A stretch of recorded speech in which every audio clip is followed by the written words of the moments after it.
Bonsoir les amis et bienvenue de nouveau sur la chaîne La Matière. Ce soir, j'aimerais vous parler de la volonté créatrice. L'homme peut créer de trois façons différentes. Soit mentalement, soit physiquement, soit en procréant, en accordant une part de sa substance. Lorsqu'il crée mentalement, l'homme a juste à conscientiser les choses. Ça vient instinctivement. Des fois, il arrive que les pensées passent, d'autres restent, tout le monde le sait, et certaines ont un objectif, c'est-à-dire on voudrait le voir se réaliser, aussi infime soit-il. Si on veut boire un verre d'eau, déjà dans notre esprit, le verre d'eau est présent. Peut-être même, par habitude, la forme de votre verre favori. Mentalement, vous avez créé déjà votre verre d'eau, et vous venez concrétiser le fait de boire le verre d'eau. Les idées sont créées mentalement. Si vous fermez les yeux et que vous pensez à une pomme, peut-être verte, rouge, mentalement vous avez créé cette pomme. C'est la même chose pour le rêve. Au moment où vous faites un rêve, c'est la seule réalité qui existe pour vous. Si nous étions bloqués dans ce rêve indéfiniment, ce serait la seule réalité que vous connaissez. Donc, qu'est-ce que le réel? La volonté créatrice est celle qui a fait émerger l'univers, mentalement. L'univers est mental. C'est-à-dire que d'un point de vue absolu, il n'existe pas. Mais d'un point de vue relatif, il existe. De notre point de vue, il existe. On serait complètement fou de dire qu'il n'existe pas. Je sens les accoudoirs de cette chaise. Vous m'écoutez parler. La vie prouve que c'est une réalité. Mais simplement, voilà pourquoi je veux vous dire que, d'un point de vue relatif, l'univers n'existe pas. La matière, au niveau atomique, c'est quoi un atome? Regardez, si je veux faire un point ici, ensuite un point là, un autre point ici, et si maintenant j'essaie de les rejoindre le plus vite possible, ce n'est plus un point qu'on voit, c'est un cercle. Je fais référence à l'électron qui gravite autour de son noyau. Il gravite à une telle vitesse que l'on peut croire à une boule. Mais s'il s'arrête, il devient nul. Parce qu'un point, finalement, c'est qu'une dimension. Et une dimension, c'est même pas un trait, parce qu'un trait aura déjà une épaisseur. Donc il s'annule.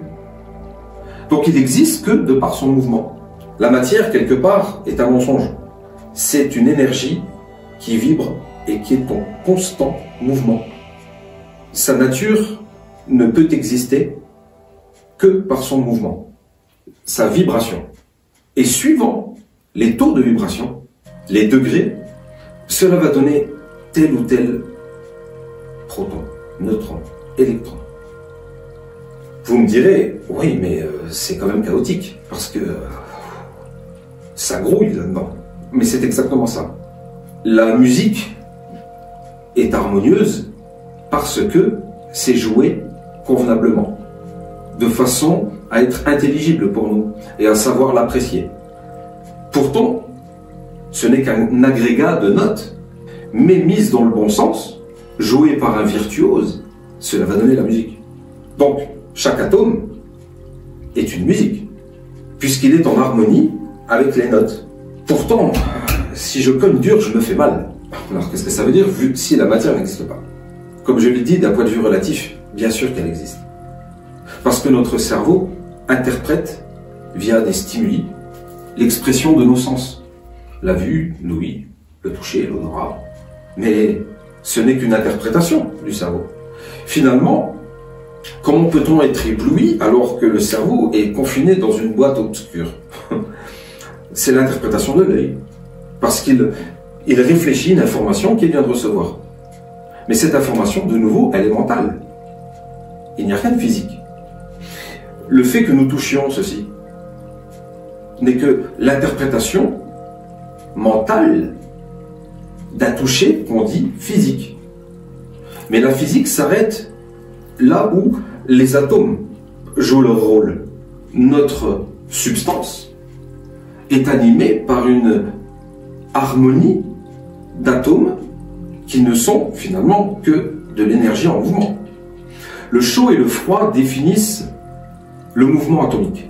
ou plutôt c'est l'inverse. L'agitation atomique va définir la chaleur ou le froid. Regardez, si vous vous frottez les mains, vous allez générer de la chaleur.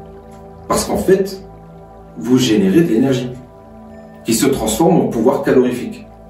Parce que l'énergie, étant donné que rien ne se crée, rien ne se perd, tout se transforme, parce que l'énergie doit aller quelque part.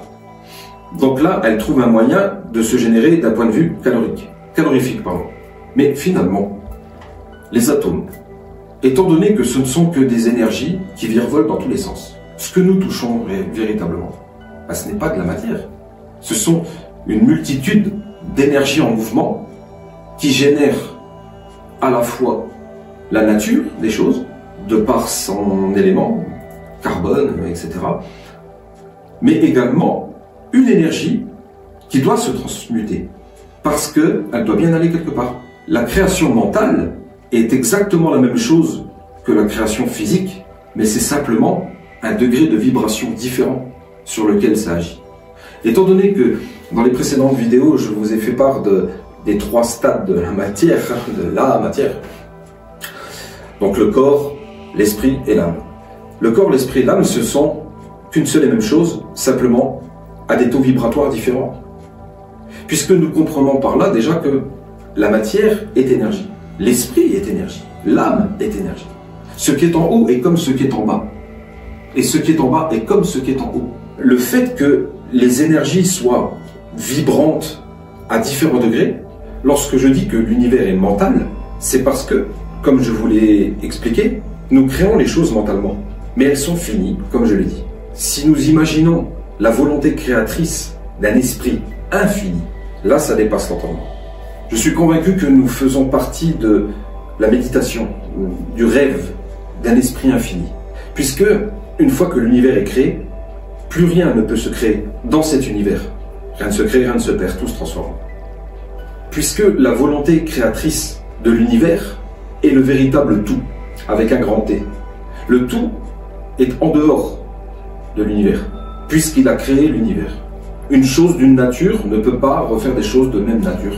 Si on va dans la jungle amazonienne et qu'on plante une plante de nos régions, qui n'a rien à faire dans la forêt amazonienne, on la met au milieu des fourrés, peut-être un autochtone va passer devant 10 fois, 20 fois, sans remarquer que cette plante-là, d'habitude, il ne la voyait pas, il ne la connaissait pas. Mais en tout cas, il saura qu'elle fait partie de la nature. Maintenant, si vous lui mettez une voiture dernier cri, en lieu et place de la plante, je vous garantis que la première fois qu'il va passer devant, il saura que c'est une chose d'une autre nature. En l'occurrence créée par l'homme. La volonté créatrice de l'univers est tout simplement la volonté, c'est-à-dire l'intention d'un esprit infini. Et comme il est le tout, il ne peut pas donner une partie de lui, sinon il ne serait plus le tout. Il n'a pas pu créer de la matière, puisque la matière ne se crée pas. Tout n'est qu'énergie. La conclusion est qu'il l'a créé mentalement. Mais c'est un esprit infini. Donc au-delà de toute conception humaine. C'est pourquoi il ne faut pas avoir peur. Notre esprit, notre âme, notre corps ne font qu'un, à des degrés de vibration différents. Lorsque nous quitterons l'enveloppe physique, il restera l'âme imprimée des expériences que l'esprit lui aura fait vivre de par sa volonté créatrice. Finalement, tout n'est que vibration, tout n'est qu'énergie, tout est vibration d'énergie. Les énergies, suivant leur taux vibratoire, vont définir tel ou tel constituant de la matière. La façon dont vont vibrer certains atomes vont être attirés par d'autres atomes qui vont donner des molécules. Et l'on retrouve le principe d'harmonie, un principe harmonieux, une réciprocité profitable, encore une fois. Et d'un point de vue atomique jusqu'au point de vue galactique, cela fonctionne exactement de la même façon. Si l'on... Attention, c'est une vue de l'esprit, c'est-à-dire que c'est utopique, mais à la fois peut-être réalisable. Si l'on fait tourner une toupie, il y a plusieurs forces qui s'exercent pour pouvoir la faire maintenir en équilibre le temps qu'elle tourne à une certaine vitesse. Imaginons que cette vitesse, c'est le mouvement atomique. Plus la toupie va tourner vite, plus elle va s'échauffer. Plus elle va s'échauffer, plus elle va vibrer. Et inversement, plus elle vibre, plus elle va tourner vite, plus ça va chauffer. Parce que ça requiert plus d'énergie, à un taux vibratoire plus élevé. Si nous pouvions atteindre des vitesses faramineuses dans le mouvement de cette toupie, peut-être que dans un premier temps, à force de vitesse, nous entendrions un son, un sifflement. Tellement elle va vite. Si l'on va encore au-delà dans la vitesse, ce son, ce bruit, va changer de fréquence en passant par les notes de la gamme Do, Ré, Mi, Fa, Sol, La, Si. Parce que ça va faire... ça va monter. Parce qu'on imprime, encore une fois, plus de vibrations, donc plus d'énergie. Et si nous la faisions tourner encore plus vite, n'y aurait-il pas des ultrasons, des sons que nous ne pouvons même plus entendre, donc qui sont au-delà de notre perception, mais qui sont quand même réels? Et si nous faisions tourner encore au-delà, ne croyez-vous pas que ça pourrait pas générer de la lumière? Vous voyez où je veux en venir? Les différents stades de la matière ne sont que le résultat d'un taux vibratoire d'énergie. C'est ce qui définit en fait la matière. Celle qui est relative de notre point de vue. À savoir, elle existe. Pourtant, les atomes ne se touchent jamais. La seule différence qu'il y a entre un cube de sucre et un cube de plomb, leur poids, vous vous en conviendrez, c'est la densité d'atomes qu'il y a à l'intérieur. Il y aura plus d'atomes dans le plomb que dans le sucre. Mais c'est juste qu'il y a plus d'énergie dans l'un d'un certain taux vibratoire. Ça ne veut pas dire qu'il y a moins d'énergie dans l'autre, mais simplement à des taux vibratoires différents qui vont donner telle ou telle nature des choses. Ce qui amène à une réflexion que les anciens attestaient et approuvaient. Je vous laisse le soin de méditer là-dessus. Mais si l'on saisit ce concept, que le corps, l'âme et l'esprit ne sont qu'une même nature, mais à des taux vibratoires différents, on peut comprendre que l'univers est une interprétation mentale, puisque la matière n'existe pas. La volonté créatrice de l'homme peut l'amener à se dépasser, parce que il fait vibrer son esprit à un taux vibratoire plus élevé. Il y a plus d'agitation. Est-ce qu'il y a une limite à tout ça? Je pense que la limite, elle est simplement définie par l'enveloppe physique. Une fois affranchi de cette enveloppe physique, il n'est plus qu'énergie, qui va transmuter, pour atteindre une perfection, une forme de perfection. Si vous regardez bien, vous prenez un morceau de charbon, noir, gras, salissant, et vous prenez un diamant. Le charbon et le diamant sont de même nature, à savoir une base carbonée. La différence fondamentale qu'il y a entre les deux, c'est l'alignement de leurs atomes, à savoir un taux vibratoire quasi parfait dans le diamant. Mais alors pourquoi deux choses d'une même nature peuvent être complètement différentes? Tout simplement parce que par alchimie, la nature a transmuté le charbon en diamant. Le diamant maintenant laisse passer la lumière. Les atomes sont alignés. Si vous prenez un seau, que vous y mettez des billes dedans, je fais référence à mon mentor. Vous prenez ces billes, vous les mettez comme ça dedans. Si vous plongez votre doigt à l'intérieur, jusqu'au fond, vous pourrez y arriver. Maintenant, si vous prenez ce seau avec ces mêmes billes et vous le secouez tout doucement, vous verrez que les billes vont adopter la meilleure position pour elles. C'est-à-dire que les billes vont être alignées. Et là, croyez-moi, vous ne pourrez plus y passer le doigt. C'est le principe du charbon et du diamant. Lorsque nous allons dans une mine de houille de charbon, si nous revenons quelque chose comme 2 milliards d'années plus tard, ce n'est plus du charbon que nous trouverons, c'est du diamant. De même que l'or. Les prospecteurs d'or ont trouvé de l'or parce que c'était un métal plus vil auparavant, tel que le fer, qui a eu un temps de maturation assez conséquent, de pression, de température, des effets des éléments, pour au final devenir de l'or. La matière cherche une perfection. Les énergies qui constituent la matière cherchent une perfection, à travers la simplicité, force de temps et de volonté. Et cette volonté, c'est celle d'un esprit infini. C'est pour ça qu'il est important de comprendre ces notions, parce que c'est seulement en saisissant et en méditant là-dessus que nous pourrons opérer sur nous-mêmes une transmutation mentale, via notre volonté créatrice, accessible à tous et à toutes. Il faut simplement comprendre les mécanismes de l'univers, parce que nous faisons partie de cet univers. Et je terminerai par une note enjouée et pleine de bienveillance. N'ayez aucune crainte. Il faut même pas se sentir abandonné parce que on fait partie de l'esprit de ce tout. Et la transmutation de notre esprit, in fine, rejoindra cette énergie créatrice. Je suis convaincu que les étoiles, les galaxies n'ont pas été créées en vain. Elles ne nous sont pas accessibles pour l'instant parce que nous avons cette enveloppe physique. Mais une fois affranchi de cette enveloppe, l'esprit est libre. Cette énergie, qui serait quand même individuelle puisqu'il conserve notre ego, donc cette énergie ira rejoindre une forme éthérée, différente de celle que nous conceptualisons, mais qui fera partie quand même intégrante de cet univers. Nous les verrons, les étoiles, les galaxies. Il n'y a aucun recoin de l'univers que nous ne connaîtrons pas.